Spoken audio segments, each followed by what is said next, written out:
and which is all good. That's life anyway, because not everybody would like a book. Like not everything you buy in the market that you like. So there are some you like, there are some things you don't like. So I think that's life.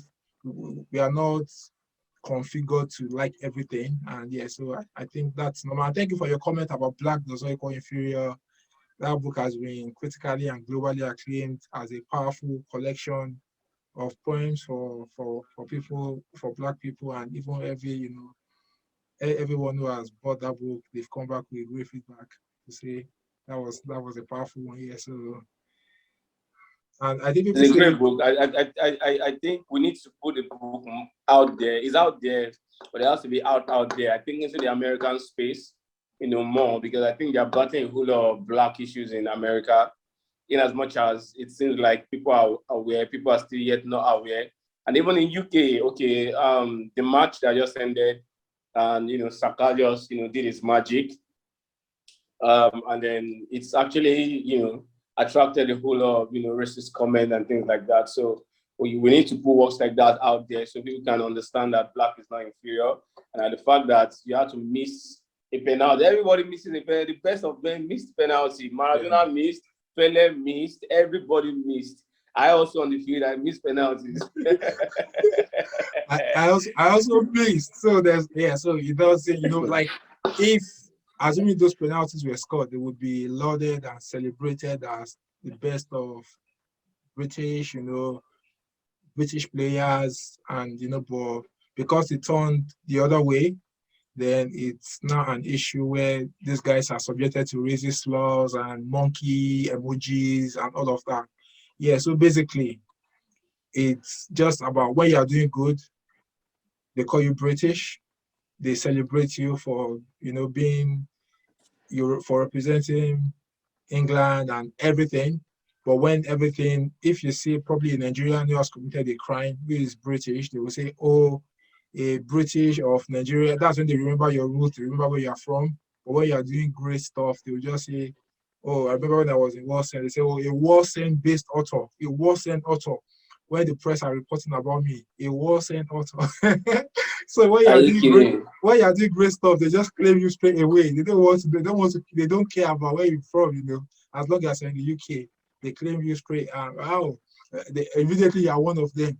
But get reported for anything or for a crime or stuff, or more, they just they trace you back to your roots. They trace you back to your roots. So this Nigerian author from this one who came to the UK in this year at the air. So that's I think that's just that's a sad reality to be fair.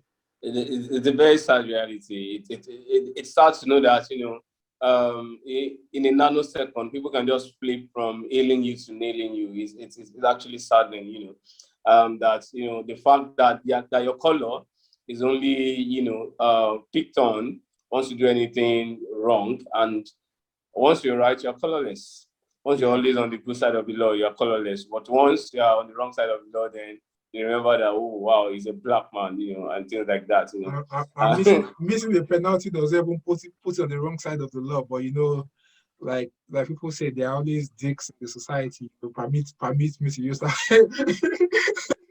Permit my use of that word, but so I would say that there are always dicks in the society, and people, and to be fair, there are quite a lot of them, so which is quite sad, but it is what it is. 2021, we are still we go back to the same thing, talking about racial abuse, talking about all these racism issues still in 2021, the same thing we talked about in 2020. Every year we keep talking about the same thing, so it's really, really sad. As a Black man, we see all of this, we face all of this. It might be subtle, it might be but it's just always there. Once you're not one of them, then you're not one of them. Irrespective of what they tell you or what they want you to believe, it doesn't add up. So Black does not equal inferior. So that's the message. Black is not a synonym for inferior. I think in Lagos is killing me. I actually emphasize probably it was prophetic, because poets are probably seers of the nations. So it was prophetic. I wrote a poem there, tell a white man that the Black man will make your dreams work. It's just like a satirical, allusion to the fact that, people just come here and think, your dreams and every other stuff you want to do is not valid.